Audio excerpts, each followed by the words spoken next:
Dan ketika dalam kondisi seperti itu, tiba-tiba dari arah depan, Tanti ini melihat ada nenek tua yang sempat dia ini lihat ketika dia ini berada di pos 1. Tiba-tiba nenek tua ini ada di situ dengan posisi yang sama seperti sebelumnya. Nenek ini bawa kayu bakar sambil megang selendangnya seperti ini dan terus melihat ke arahnya Tanti.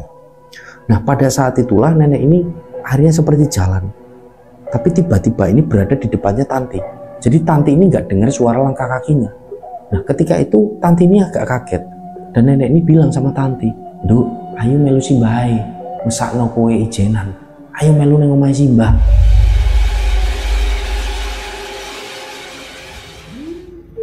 Bismillahirrahmanirrahim. Assalamualaikum warahmatullahi wabarakatuh. Apa kabar rencang semua? Semoga semuanya dalam keadaan sehat, selalu diberikan kelancaran dalam beraktivitas dan juga kelancaran rezeki. Kembali lagi berjumpa dengan saya Sukma Arga, dan alhamdulillah di video kali ini kembali saya akan menceritakan satu kisah mistis pendakian. Nah, buat rencang semua yang menonton tayangan kali ini dan belum subscribe, yuk subscribe dulu dan jangan lupa untuk klik notifikasi loncengnya. Tentunya agar channel ini semakin berkembang dan saya semakin bersemangat lagi dalam membagikan cerita-cerita terbaru.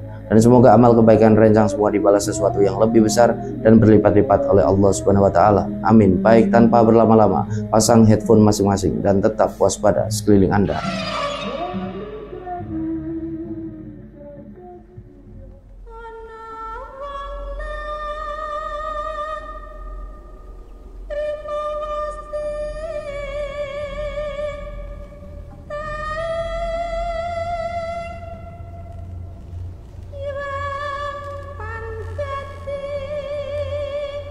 Oke, untuk cerita kali ini dikirim oleh rencang kita yang namanya Tanti. Tanti ini tinggalnya di kota Lumajang, Jawa Timur. Dan Tanti ini cerita tentang perjalanan ketika dia mendaki ke Gunung Arjuna via Purwosari di tahun 2007. Nah, sebelum masuk dari cerita pendakian Tanti ini, di sini sedikit akan saya ulas mengenai sejarah masa lampau yang berkaitan dengan cerita Gunung Arjuna kali ini. Karena kemungkinan besar di akhir cerita nanti semuanya ini saling terkait, kemungkinan besar. Nah, mungkin bagi rencang semua sudah banyak yang tahu ya, kalau Gunung Arjuna via Purwosari itu banyak sekali situs-situs bersejarahnya. Jadi banyak sekali situs-situs peninggalan kerajaan masa lampau, karena dulunya di wilayah-wilayah sekitaran situ memang banyak sekali berdiri kerajaan. Ya, seperti kerajaan Singosari, dilanjutkan dengan kerajaan Mojopahit. Nah, di masa zaman kerajaan Majapahit sendiri, tepatnya pada era pemerintahan Raja Hayam Wuruk, ada satu pujangga di sana yang pernah menuliskan sebuah serat. Serat ini menuliskan tentang kondisi Majapahit di waktu itu. Nah, judul seratnya itu adalah Negara Kertagama, dan penulisnya ini memakai nama samaran. Nama samarannya ini adalah Empu Prapanca. Nah, dalam serat tersebut dikisahkan kalau dulu Raja Hayam Wuruk ini seringkali mengunjungi lokasi-lokasi candi, di mana lokasi-lokasi candi ini adalah tempat para leluhurnya dulu. Lalu dalam serat tersebut juga dituliskan banyak sekali dari rombongan-rombongan yang berjalan ini menuju ke Lumajang melewati beberapa kota. Nah, kemungkinan pada masa sekarang nama-nama kotanya ini sudah berganti. Nah, maka dari itu kenapa di awal ini tadi saya sebutkan kemungkinan besar ceritanya ini nanti saling berkaitan. Jadi antara cerita latar belakang sejarah ini dengan cerita yang dibagikan oleh Tanti ini. Jadi waktu itu kondisinya Tanti ini lagi kuliah. Dia ini kuliah di satu universitas yang ada di kota Lumajang. Lalu pada suatu ketika ada satu kegiatan seperti kegiatan belajar kelompok, dan Tanti ini kebetulan satu kelompok dengan seorang cowok. Cowok ini namanya Alvin. Nah, dalam kelompok itu nggak cuma mereka berdua, ada dua orang lagi, satu cowok, satu cewek. Jadi totalnya ini berempat. Nah, waktu belajar kelompok itu Alvin ini kondisinya lagi PDKT gitu, lagi pendekatan dengan Tanti. Jadi dia ini seringkali menunjukkan seperti pamer gitu. Alvin ini pamer dengan Tanti, menunjukkan foto-foto ketika dia ini naik gunung. Nah, di situ Tanti ini mengakui awalnya ini dia ini nggak terlalu gagas, nggak terlalu menganggap serius hubungan itu. Tapi Alvin ini seolah-olah ingin sekali terus-terusan dekat dengan Tanti. Lalu mulai ada ajakan di situ dari Alvin. Alvin ini ngajakin untuk naik gunung ke Arjuna kan via Purwosari ini. Nah waktu itu akhirnya tante ini kan sempat tanya sama si Alvin kan, emang kamu sering naik gunung ya Vin? Nah Alvin ini menjawab, gak sering sih, aku baru pertama aja naik gunung, baru sekali naik gunung ke Gunung Arjuna itu lewatnya Purwosari sama teman-temanku. Nah rencananya itu gini Tan, aku ini pengen ngajakin kamu ke sana, ngajak yang lain juga. Jadi 2 orang tadi di situ, 1 cowok 1 cewek itu kan, namanya si Dinda sama Amri juga mau diajak oleh si Alvin. Nah kondisinya Dinda dan Amri ini mereka berdua pacaran. Lalu mulailah di situ ada diskusi kecil tentang pendakian itu, sampai pada akhirnya mereka pun bersepakat 4 orang ini untuk berangkat melakukan pendakian kan ke Gunung Arjuna via Purwosari. Nah satu-satunya yang sudah pernah naik gunung waktu itu adalah Alvin, dan itu pun baru sekali. Jadi kenapa mereka berempat ini kok berani-beraninya naik ke Gunung Arjuna lewat Purwosari, dimana waktu itu Alvin ini yang merasa akan bertanggung jawab dengan mereka bertiga ini baru sekali itu naik gunung. Jadi awalnya Alvin ini bilang di situ, dia ini akan bertanggung jawab semua. Artinya rute pendakian dan segala macamnya dia yang akan bertanggung jawab dan menentukan. Jadi ketika Alvin bicara seperti itu, 3 temannya ini kan akhirnya merasa setuju, merasa aman karena udah ada yang tanggung jawab kan di situ si Alvin itu. Nah bersepakatlah mereka. Singkat cerita, begitu hari yang disepakati ini tiba, di mana harinya ini adalah hari Jumat, mereka ini akan ngumpul di satu SPPU yang ada di sekitaran Kota Malang. Jadi waktu itu mereka ini bersepakat akan ngumpul di SPPU itu, mereka janjian akan ketemu di situ sekitaran jam 4 sore. Nah waktu itu kondisinya Tanti ini udah dijemput duluan oleh si Alvin. Jadi mereka berdua ini langsung kan menuju ke SPBU itu, sambil mereka ini akan nungguin si Amri dan Dinda ketika sampai sana. Nah sampai di sana mereka berdua ini kan mulai menunggu ini kira-kira selama setengah jam. Ini si Amri sama Dinda ini belum juga datang. Akhirnya cobalah di situ ditelepon kan, coba di chat, ternyata nggak ada respon sama sekali, nggak ada balasan, terutama dari si Dinda ini ketika dihubungin kan oleh si Tanti. Nah nggak lama kemudian setelah mereka ini nunggu selama setengah jam lebih, itu sekitaran jam 5 lebih, udah sore banget kan, Amri ini telepon si Alvin.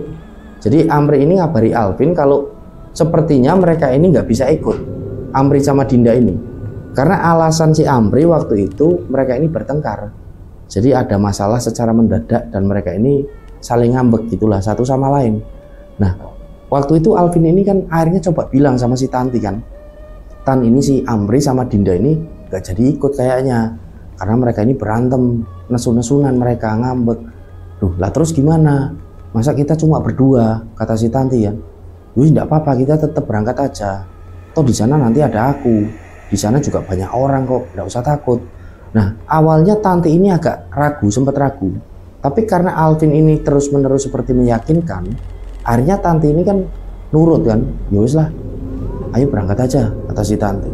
Nah setelah dipersiapkan lagi kan bawaan mereka, berangkatlah mereka ini naik sepeda motor boncengan kan menuju ke sekitaran dari base camp Purwosari itu.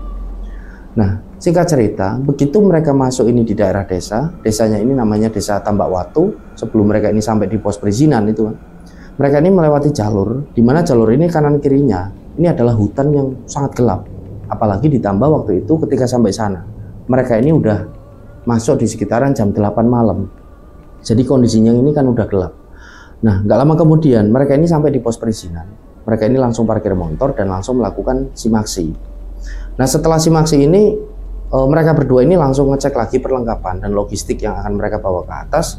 Jadi Tanti ini bawa waktu itu satu keril dengan ukuran 50 liter dan Alvin sendiri ini bawa dengan ukuran 75 liter. Nah sampai di situ awalnya si Tanti ini nggak merasakan satu keanehan apapun dengan diri si Alvin. Semuanya ini masih normal-normal aja. Karena sempat dalam ceritanya ini Tanti ini menuturkan sama kami tentang sifatnya si Alvin ini sehari-harinya. Jadi informasi dari Tanti, Alvin ini orangnya kalau di kampus ini memang seringkali ya agak sok tahu dan lebih terlihat ya seringkali egois gitulah ketika ngumpul. Tapi sampai di sana Tanti ini awalnya kan nggak mikir aneh-aneh, ya ini ya cuma berharap aja mudah-mudahan ketika di gunung ini Alvin ini bisa menunjukkan sikap yang lebih baik gitu, jadi bisa menunjukkan sikap baiknya gitulah. Nah awalnya itu seperti itu, dan setelah ngecek perlengkapan itu logistik, berangkatlah mereka berdua kan pergerakan jalan ini menuju ke atas. Nah, di awal-awal pendakian itu Tanti ini mengakui dia udah mulai merasa agak nggak nyaman. Dia ini merasa seperti aneh karena suasananya ini gelap. Jadi sekedar informasi, kalau Tanti ini memang takut dengan suasana yang gelap, suasana yang sepi.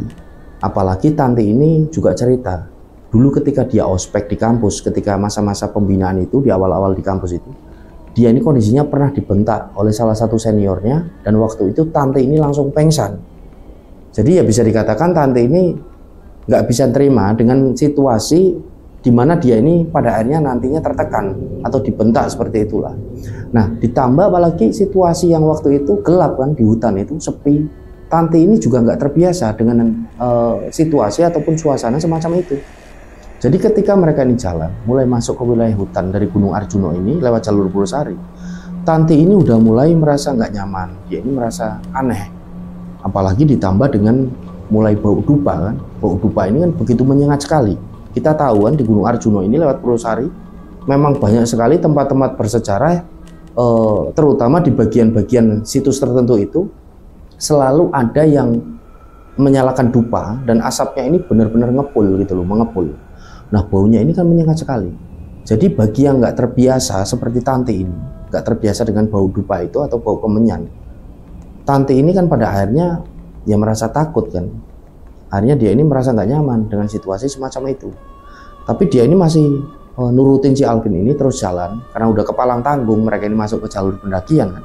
Nah, ketika jalan pelan-pelan itu sekitaran setengah jam mereka ini jalan, Tanti ini minta berhenti sama Alvin. Vin, berhenti dulu Vin, aku capek. Nah, akhirnya mereka ini berhenti kan di satu titik lokasi itu. Waktu itu Alvin ini cuma berdiri di situ. Dia ini nggak berucap apapun ketika Tanti ini ngajakin berhenti di situ. Jadi seolah-olah Alvin ini wajahnya agak nggak enak informasi dari Tanti. Jadi seolah-olah dia ini pengennya ya pengen lanjut jalan terus gitulah. Nah, akhirnya di situ kan Alvin ini berhenti dengan kondisi yang seperti itu. Tanti ini berhenti, mereka diem-dieman. Nah, nggak begitu lama Alvin ini ngajakin lagi jalan.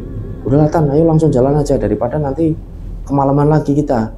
Nah, akhirnya mau nggak mau, karena Tanti ini nggak tahu menahu tentang dunia pendakian, dia ini kan nurut aja sama Alvin. Jalan mereka pelan-pelan. Mereka ini jalan dan singkat cerita sampailah mereka ini di pos 1. Pos 1 ini namanya Ontobugo, Gua Ontobugo. Di situ memang ada satu gua kecil dan ada semacam seperti pondokan gitu, biasanya untuk tidur para pendaki, dan pondokan itu juga difungsikan selain untuk tidur ya untuk para pelaku-pelaku ziarah atau pelaku spiritual itu seperti bertapa di sana di dalam pondok itu. Nah, waktu itu kondisinya pondokan ini nggak begitu ramai, tapi memang nampak ada beberapa orang, dan di depan dari pondokan itu ada juga beberapa orang yang sedang membuat api unggun.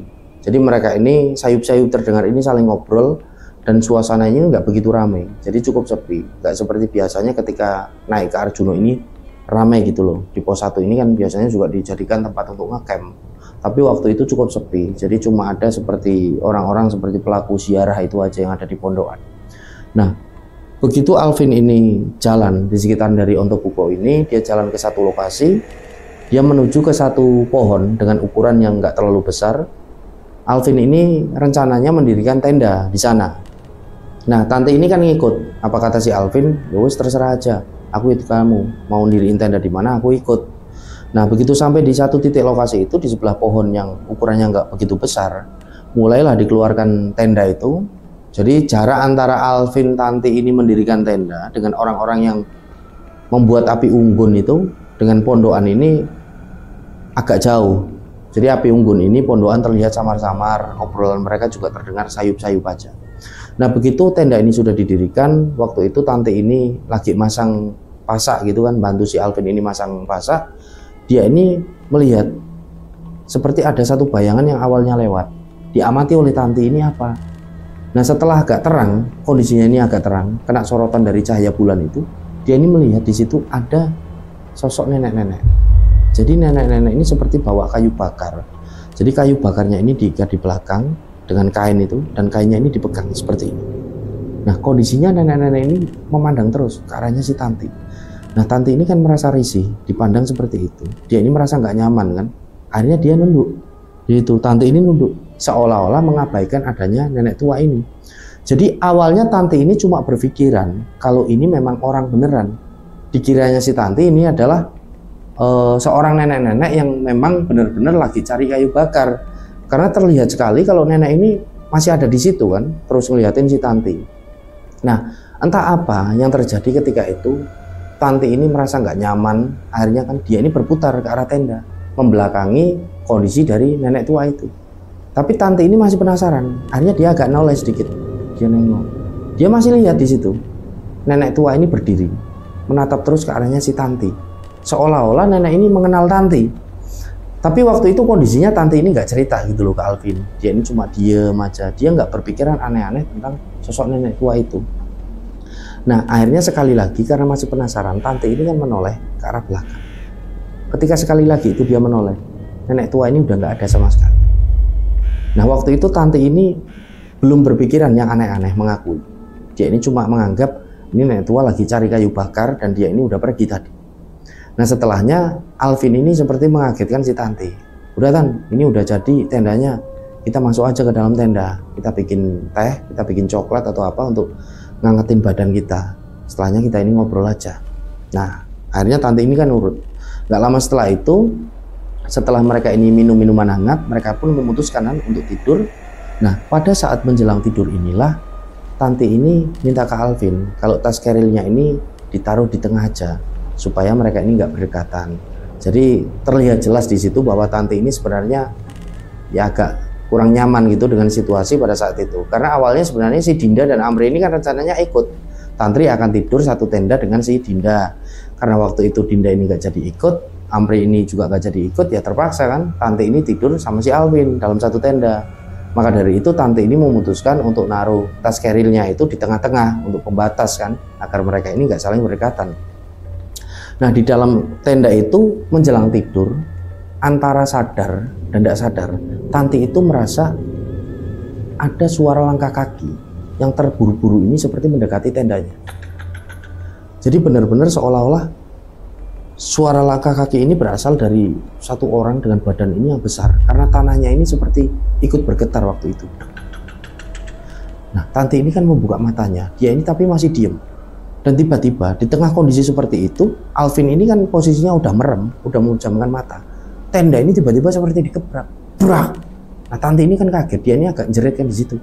Nah, Alvin ini bangun dan tiba-tiba ada suara dari arah luar tenda mereka. "Ngalih, ojo turun yang kene, tau berabrik kabeh." Jadi terdengar suara ini sangat jelas seperti bentak itu. Nah, waktu itu tante ini kan akhirnya bilang sama Vin, ini apa Vin? Ini apa Vin? Ini suaranya siapa? Alvin ini diem aja waktu itu. Nah, Alvin ini seperti agak ketakutan, wajahnya ini agak ketakutan. Nah, akhirnya tante ini bilang sama Alvin, "Vin, minta tolong Vin, dilihatin keluar itu siapa, aku takut." Nah, terlihat sekali di momen itu kalau Alvin ini wajahnya ini agak pucat. Dia ini agak ketakutan. Akhirnya mau nggak mau, dia ini buka tenda kan. Agak ragu-ragu dia buka karena ketakutan dia. Nah, Alvin ini hanya mutusin keluar dari tenda. Begitu sampai di luar tenda, dia ini noleh ke kanan, kiri. Dikeluarkan juga senter di situ untuk nerangi. Dilihat ini nggak ada orang sama sekali. Jadi suasananya ini sepi. Nah, setelah itu mereka ini kembali kan nutup tenda. Alvin ini tanya ke Tanti, "Tan, tadi itu orang itu bilang apa ya? Kok aku samar-samar aja? Kayak bentak dengernya." Tante ini bilang kayaknya dia ini nyuruh pergi Vin dari sini, nggak boleh tidur di sini. Oh, berarti bener, aku juga samar-samar denger kayak gitu. Nah, Alvin ini bilang gitu kan sama Tante. "Ya udahlah Vin, ayo kita pergi aja, jangan di sini, jangan ngecamp di sini. Mungkin nggak diperbolehkan sama nggak tahu siapa yang ada di sini. Wes, ayo dari sini aja," kata si Alvin ini kan. Jadi Alvin ini nampak sekali dia sangat ketakutan, apalagi Tante kan, dia sangat ketakutan. Akhirnya semua barang-barang ini kan kembali dirapikan lagi, tenda ini kembali dibongkar. Jadi selama setengah jam setelah itu mereka ini bongkar tenda. Setelahnya dibawalah tenda itu menuju ke dekat pondokan tadi yang lumayan banyak orang kan di situ. Nah, mereka ini jalan ke sana. Nah, di situ orang-orang yang lagi bakar api unggun di depan dari pondokan itu sambil ngobrol itu masih ada di situ kan. Setelah melihat mereka berdua ini datang kan tanya salah satunya ini sama si Alvin, "Duh Mas, mau kemana?" Nah, Alvin ini menjawab, "Mau diriin tenda Pak, mau cari tempat lain." Nah, bapak ini bilang, "Loh, lah tadi kan sampean ini udah diriin tenda di sana, di sebelah sana, kok pindah?" Iya Pak, tadi kami dengar ada yang bentak, ada yang ngusir. Jadi tenda kami ini seperti dipukul Pak, digebrak.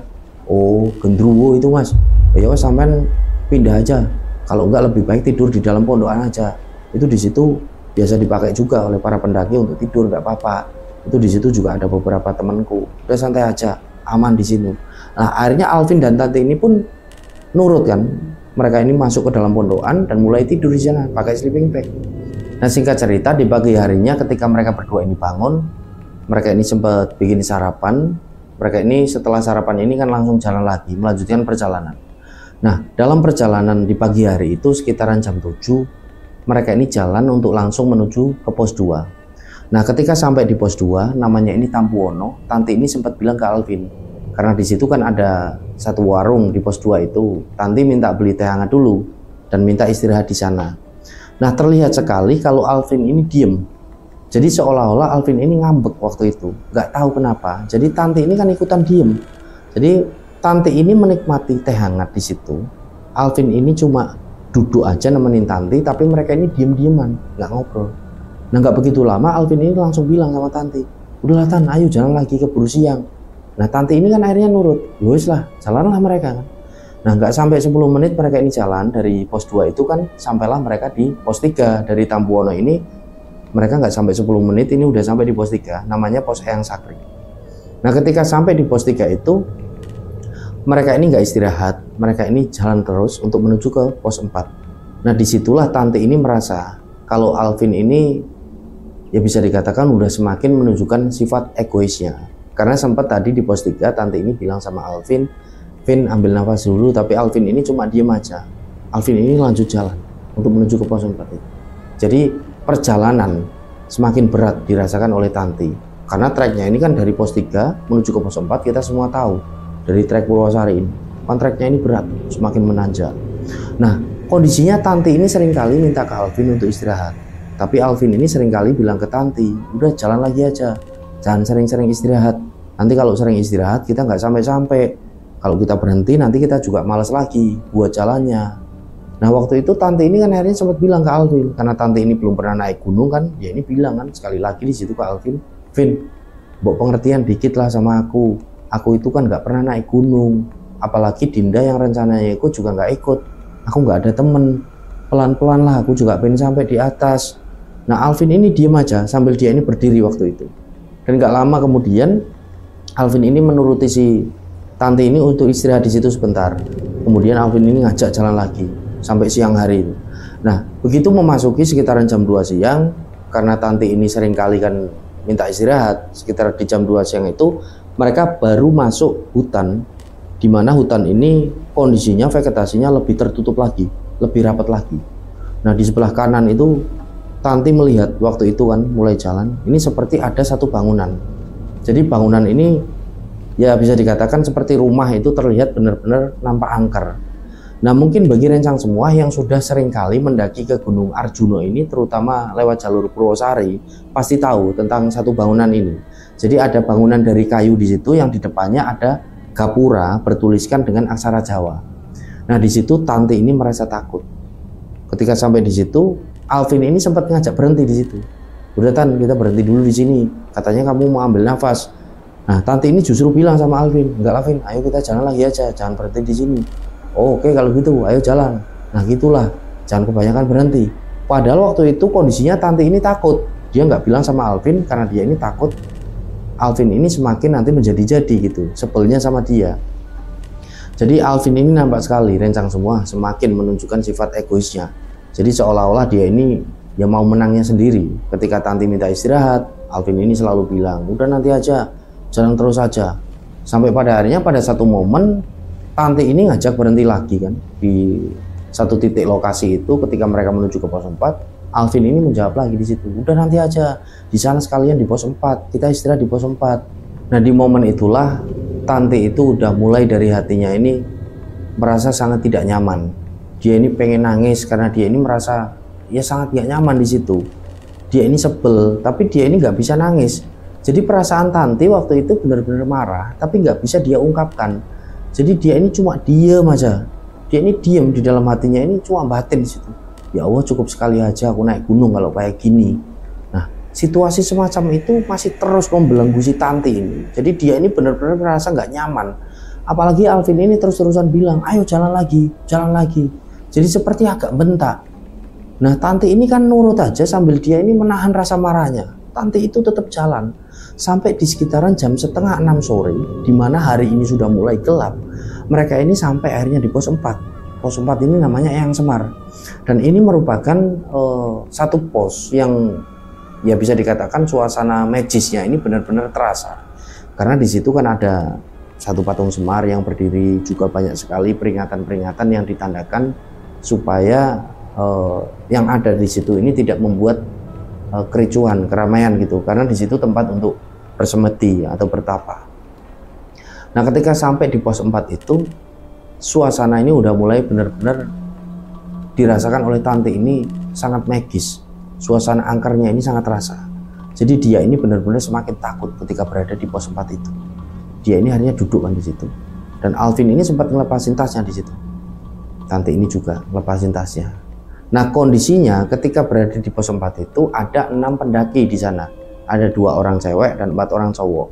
Nah, mereka itu berenam nampak istirahat di sana. Jadi mereka berenam ini sempat ngajakin si Tanti sama Alvin juga ngobrol, mereka kenalan.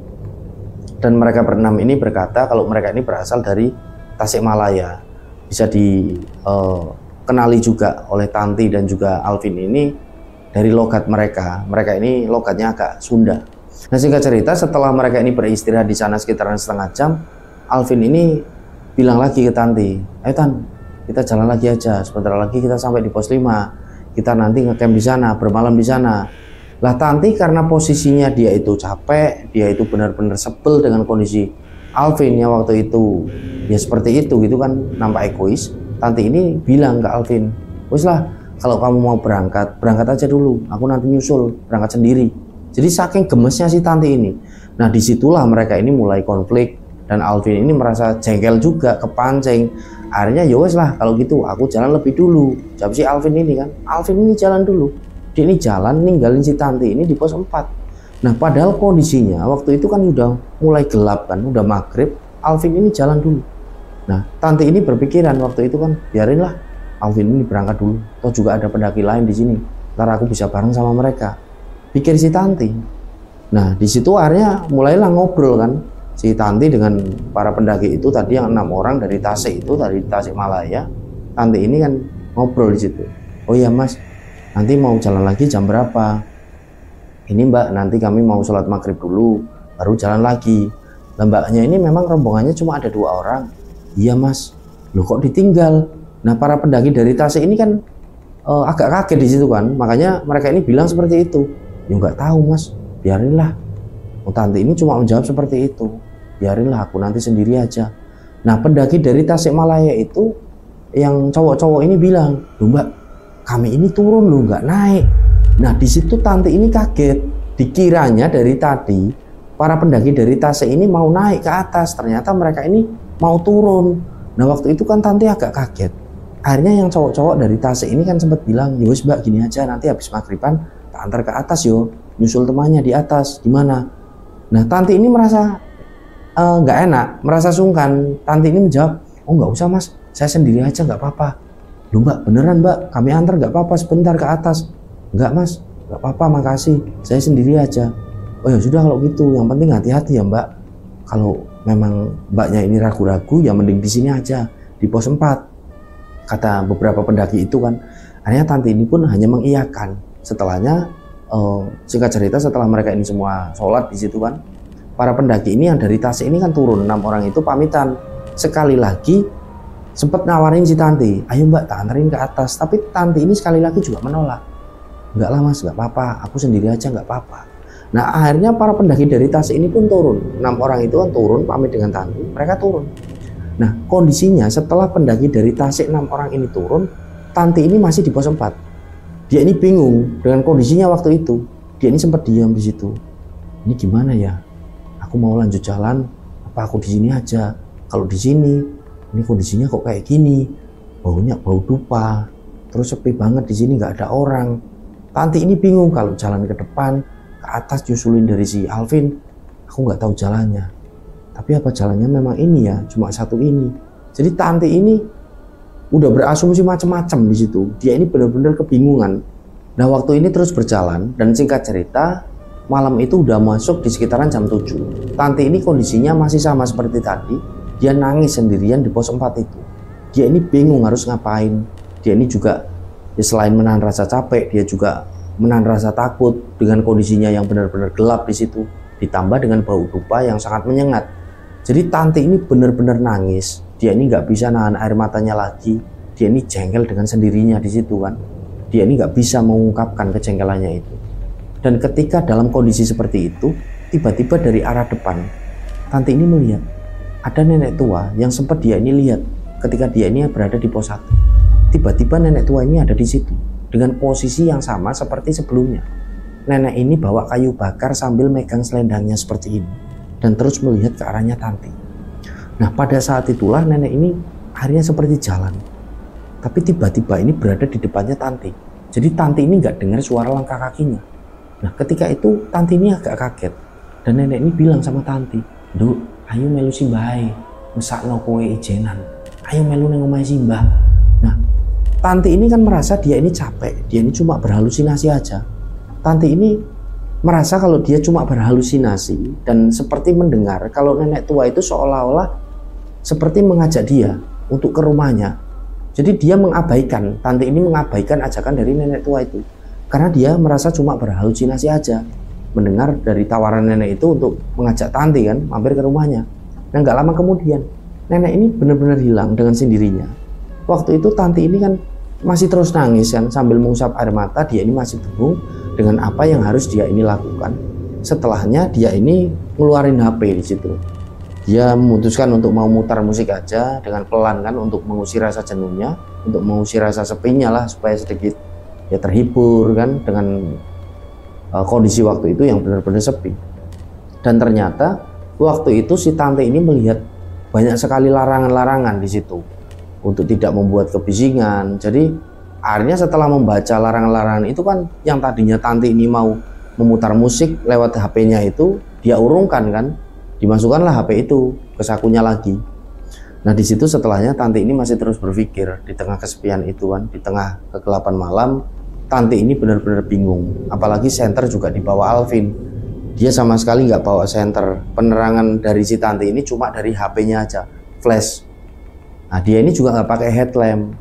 Dia bingung lagi di situ, nangis lagi di situ. Gak lama kemudian ternyata Alvin ini turun lagi. Alvin ini turun lagi terus minta maaf ke Tanti. "Tan, aku minta maaf yo Tan. Sorry aku ini ninggalin kamu." Lah, Tanti ini kan akhirnya nangisnya ini nambah banter, nambah kenceng. Dia ini nggak jawab pertanyaan dari si Alvin itu, nggak jawab permintaan maaf dari Alvin itu. Dia ini terus nangis. Akhirnya Alvin ini minta sama si Tanti kan, "Ayo Tan, kita diriin tenda aja di sini. Aku minta maaf ya, aku minta maaf pokoknya." Nah, setelah mendirikan tenda di sana, Tanti pun akhirnya masuk kan, karena mungkin saking capeknya si Tanti ini langsung tertidur. Nah, ketika tertidur itu, Tanti ini sempat mengalami mimpi. Jadi dalam mimpinya itu, Tanti merasa kalau dia ini tiba-tiba diajak oleh nenek tua yang tadi. Nenek ini seperti buka tenda. Terus nenek ini bilang sama Tanti, "Ayo nduk, ojo neng kene, melu simbah ayo mulai." Nah, waktu itu Tanti ini seolah mau. Karena benar-benar situasinya dia itu sebel kan dengan Alvin dalam satu tenda itu. Akhirnya dia ini menerima ajakan dari nenek ini. Diambillah di situ barang-barang dari Tanti. Jadi seolah-olah antara sadar nggak sadar Tanti ini mengamasi barang-barangnya, dimasukkan ke tas, dia ikut nenek itu yang bawa kayu bakar.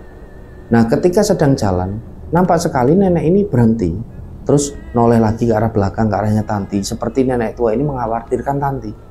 Tanti ini ngikutin terus. Mereka ini jalan, masuk ke dalam tengah hutan. Nah, nggak begitu lama, Tanti ini melihat ada rumah. Jadi rumah ini nampak nggak terlalu besar, terbuat dari anyaman bambu. Setelahnya nenek tua ini bilang sama si Tanti itu, "Ayo nduk mlebu." Nah, begitu Tanti ini masuk, dari belakang ini terdengar seperti ada orang ini yang lagi mukul-mukul sesuatu, seperti besi ini yang sedang dipukul-pukul. Tang, tang, tang. Nah, Tanti ini diajak masuk ini, terus diajak ke belakang oleh nenek tua ini. "Ayo ketemu si Mbah Musik ning mburi. Ayo ketemu dulu sama kakekmu itu di belakang." Diajaklah si Tanti ini sama nenek tua itu kan. Ternyata di sebelah belakang rumah itu ada seperti perapian. Di situ ada seorang kakek-kakek, rambutnya ini panjang digelung ke atas. Dan kakek-kakek ini cuma menggunakan seperti kain putih yang dililitkan ini dari bawah ini. Dan terlihat sekali kalau kakek ini sedang membuat sesuatu. Nah, semakin didekati oleh si tante ini, ternyata kakek ini membuat semacam senjata, ya seperti keris. Nah, pada saat itulah nenek-nenek ini menyapa kakek itu, "Baiki lo putumu." Kemudian kakek ini pun nampak meletakkan semua yang sedang beliau ini kerjakan. Dilihatlah di situ si tante. Kemudian beliau ini bicara dengan tante, "Nduk, kowe mulai saiki ya. Mulya saiki. Wis aja nang kene. Mulai saiki." Kakek-kakek itu bilang seperti itu dengan tante. Nah, kondisinya tante ini kan cuma diem. Kemudian kakek ini kembali berucap, "Wis genduk iki terno mulai saiki. Mesakno." Nah, setelahnya kakek ini melanjutkan pekerjaannya. Tang, tang, tang. Gak lama kemudian si tante ini disuruh makan terlebih dahulu oleh sosok nenek tua itu. "Wis mangan ose," kata nenek itu kan. Jadi di situ tante ini makan karena tante ini benar-benar merasakan lapar waktu itu. Dia ini makan di situ, ada singkong rebus, ada juga minuman hangat yang rasanya rempah-rempah. Nah, tiba-tiba nenek ini bicara ke tante, "Wis bariki, nang turu wae. Mesakno kowe nduk, turu yo." Akhirnya tante ini nurut. Dia tidur di satu bangku yang ada di sana. Jadi bangku ini terbuat dari seperti lilitan bambu, anyaman bambu. Kalau di tempat saya ini namanya seperti resbang, gitu disebutnya resbang. Nah, tante ini tidur di bangku itu, di resbang itu. Dan ketika bangun, singkat ceritanya, si tante ini ada di satu batu besar. Nah, dia ini kan bingung di sana. Loh, aku ini di mana? Dan kondisi pada saat itu, matahari ini sudah mulai terbit. Pengakuan dari si tante. Jadi tante ini merasa kalau malam itu dia tidur di rumah nenek itu. Dan ternyata ketika bangun pagi hari, dia ada di sebuah batu yang ukurannya cukup besar. Dia bangun, dia ini bingung. Loh, lah aku semalam kayak ngalamin mimpi. Di rumah nenek tua itu aku tidur di sana. Terus sebelumnya aku ini tidur di pos 4. Aku diriin tenda di sana sama si Alvin. Kok ini aku ada di satu batu yang sangat besar. Dia ini bangun kan di situ, dia bingung, dia ini di mana. Jadi kondisinya batu besar ini ada di sebelah pohon-pohon. Jadi setelah diamati ternyata pohon-pohon itu adalah tanaman kopi. Ada juga pohon-pohon pinus. Tante ini masih bingung. Ini aku tidur di mana? Dia pun bangun akhirnya. Dilihat tasnya ada di sana. Loh, tas ini kok tak pakai? Padahal aku ini ngalamin seperti mimpi aja semalam. Akhirnya dia ini jalan kan. Di tengah kebingungan itu dia memutuskan untuk jalan. Dan gak lama kemudian dia ini udah ada di jalur pendakian. Nah, waktu itu jalan ini coba diingat-ingat lagi oleh si tante. Ini jalur pendakian bukan ya? Oh iya bener, ini jalurnya. Ini di pos mana ya tapi? Dia ini benar-benar bingung di situ. Dan gak lama kemudian tiba-tiba ada seseorang ini yang naik motor. Dia ini bilang sama si tante ini, tanya sama si tante. "Loh Mbak, mau kemana? Kalau mau turun di sana." "Loh Pak, lah ini ada di mana Pak?" Jadi bapak-bapak ini bawa arit, naik sepeda motor, mungkin beliau ini mau nyari pakan untuk ternaknya gitu kan. Bapak ini tanya lagi ke tante kan, "Mbaknya ini sebenarnya mau kemana?" "Mau turun Pak, ini di mana ya?" "Loh Mbak, ini udah mau sampai di pos bawah, di pos perizinan, sebentar lagi. Jalannya paling setengah jam Mbaknya turun, udah sampai di pos perizinan." Nah, tante ini semakin bingung. Padahal terakhir malam dia tidur itu awalnya di pos 4. Terus dia ini seperti mengalami mimpi, tidur ini di rumah nenek-nenek ini yang entah siapa. Lalu kok dia ini bisa terbangun di antara pepohonan kopi dan di atas batu besar. Nah, akhirnya tanpa pikir panjang, "Yus lah, aku tak turun aja." Dia pun mengucapkan terima kasih ya dengan bapak-bapak itu. "Ya sudah Pak, terima kasih ya Pak." Tante pun turun. Ternyata bener nggak sampai setengah jam, tante ini udah sampai di pos perizinan. Nah, begitu sampai di pos perizinan, tante ini kan langsung tanya ke petugas dari pos perizinan itu, ditanya kan di situ. Ternyata nama Alvin ini masih ada di situ. Alvin ini belum turun. Ditunggulah oleh tante kan di warung di sekitaran dari pos perizinan itu. Dia ini nunggu dengan perasaan yang benar-benar masih bingung, kok tiba-tiba aku ada di batu besar tadi itu, gimana ceritanya. Jadi di tengah-tengah kondisi kebingungan seperti itu, tante ini memutuskan untuk menunggu Alvin ini turun. Nah, singkat cerita di sekitaran jam 3 sore turunlah Alvin ini, nampak dari atas. Nah, waktu Alvin ini turun, dia ini kaget melihat tante ini udah ada di sekitaran dari pos perizinan. Nah, tiba-tiba Alvin ini nangis. kita ketemu dengan Tanti ini, Alvin ini nangis. Dia minta maaf langsung di situ sama Tanti. Minta maaf ya Tan, aku semalam itu udah berusaha nyariin kamu, tapi kamu ini nggak ada, kamu ini kemana? Jadi Alvin ini kemudian minta maaf. Dia ini nangis di situ. Tapi kondisinya Tanti ini tetap diem. Dia ini masih sebel dengan si Alvin. Dia nggak ngomong apapun. Dan singkat cerita, setelahnya mereka berdua ini kan memutuskan untuk pulang. Mereka ngambil motor dan pulang. Nah, karena Tanti pada waktu itu memang sudah pengen ya benar-benar pulang gitu ke rumah. Dia ini bilang sama Alvin, aku anterin pulang Vin. Aku pulang langsung aja ke rumah. Aku nggak mau mampir kemana-mana. Jadi dia ini benar-benar sebel sama Alvin. Nah, ketika mereka ini dalam perjalanan pulang, Alvin ini terus cerita gitu kan ke si Tanti. Iya Tan, aku ini semalam nyariin kamu, padahal kamu itu kan tidur di sampingku, kok tiba-tiba tengah malam aku ini bangun mau kencing, kamu ini udah nggak ada. Tasmu juga udah nggak ada. Aku kan panik Tan, aku nyari kamu keluar sampai 1 jam, kamu ini nggak ada. Aku balik lagi ke tenda, kamu nggak ada. Tak cari terus sampai aku ini nggak bisa tidur. Nah, pagi harinya aku langsung nyari kamu lagi, kamu tetap nggak ada. Akhirnya aku ini kan memutuskan untuk turun aja, aku mau laporan ke base camp. Nah, sampai di base camp ini di siang hari itu hampir sore, ternyata kamu ini udah sampai di sana. Aku minta maaf ya Tan. Nah, Tanti ini mengakui waktu itu udah mulai merasa iba dengan si Alvin. Dia ini cuma berucap waktu itu, ya udahlah, yang penting aku dianterin pulang. Ya Tan, habis ini langsung tak anterin pulang. Ini kita mampir dulu ya ke warung, aku lapar, kamu juga pasti lapar. Akhirnya Tanti ini nurut. Mampirlah mereka berdua ke satu warung kan di pinggir jalan. Nah, ketika mereka di warung itu, mereka pesan makan, mereka makan ini sembari ngobrol. Nah, waktu itu Alvin ini cerita lagi sama si Tanti. Tan, ini aku mau cerita sama kamu. Sebenarnya yang tak alami kemarin ini benar-benar serem Tan. Jadi waktu aku ninggalin kamu itu di pos 4 pertama kalinya, aku kan jalan sendirian itu untuk jalan sampai di pos 5 ke Makutoromo kan. Nah, waktu itu sampai di Makutoromo, aku ini istirahat sebentar. Aku ini sempat ketiduran dan aku ini mengalami satu mimpi. Nah, dalam mimpiku ini tiba-tiba ada sosok kakek tua ini datang. Jadi Alvin ini melihat ada sosok kakek tua yang cuma pakai balutan kain putih seperti dililitkan, dan kakek ini megang cambuk. Nah, kakek tua ini seolah marah ke Alvin di dalam mimpinya itu. Dia mendekati Alvin dan tiba-tiba langsung nyambuk Alvin. Kakek tua ini nyambuk ini sambil seperti bentak-bentak. Iku putuku, cetar, ojo kurang ajar. Nah, Alvin ini benar-benar ngerasa cambukan ini seolah-olah nyata. Dan setelahnya, Alvin ini memperlihatkan bekas-bekas cambukan itu ada di paha dan punggung bagian belakang. Dilihat oleh si Tanti, jadi benar-benar memar di bagian itu. Seolah Alvin ini benar-benar dicambuk oleh sosok kakek tua ini. Bukan seperti mimpi, jadi seolah-olah nyata. Nah, disitulah Tanti ini kan agak kaget. Nah, sosoknya ini kayak apa, Vin? Kan tanya si Tanti ini karena dia penasaran kan sama si Alvin. Dia tanya, yo itu tadi Tan yang tak jelasin. Jadi pakainya cuma kain putih ini seperti dililitkan aja di tubuhnya. Rambutnya ini panjang, beruban, digelung ke atas. Jadi kayak pendekar-pendekar zaman dulu itu. Nah, Tanti ini kan ngerasa loh, kok sama seperti yang tak temui itu. Jadi kakek dan nenek ini kan sempat juga bilang sama si Tanti kan, wah itu putu kunduk. Jadi kakek-kakek dan nenek-nenek ini merasa kalau Tanti ini adalah cucunya. Nah, setelah mendengar penjelasan itu, mereka selesai makan, pulanglah mereka kan menuju ke rumah. Nah, sepulangnya dari sana, ketika sampai di rumah, sekali lagi Alvin ini minta maaf sama Tanti. Dan di situ Tanti ini cuma bilang, ya udahlah Vin, aku nggak bakal mau lagi diajak kamu untuk kayak gini, dan kamu ini nggak usah lagi deket-deket sama aku.